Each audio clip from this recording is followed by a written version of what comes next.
درجة الحرارة في الدمام 44. وانت عنديكم كام؟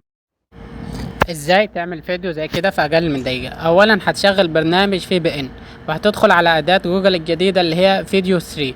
هتيجي هنا عند كلمة اسأل، هتكتب له اي فكرة تيجي في دماغك اكتبها له، اي فكرة خيالية مش خيالية اكتبها له. بس اولا هتطلب منه ان هو يترجم لك الحاجة اللي انت هتطلبها.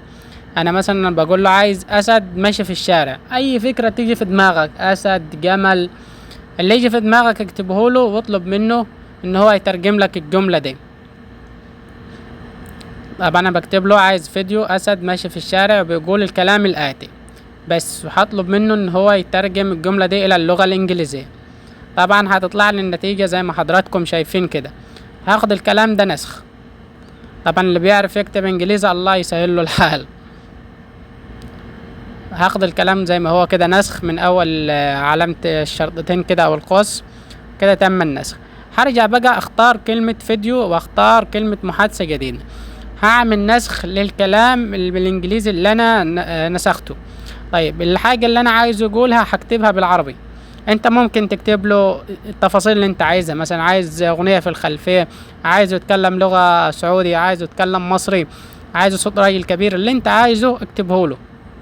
هو هينفذ اي حاجة، اي حاجة خيالية مش خيالية كله هينفذها.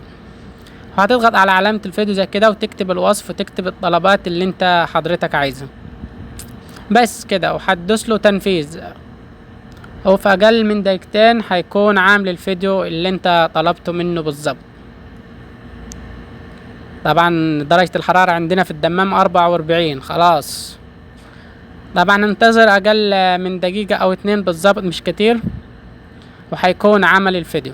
طبعا كده هو درجة جهز الحرارة الفيديو في الدمام اللي احنا 44. عايزينه. وانت عنديكم كام؟ طبعا لو عايز تنزل الفيديو تضغط على السهم كده وخلاص، الفيديو كده في دقيقة واحدة هيكون نزل.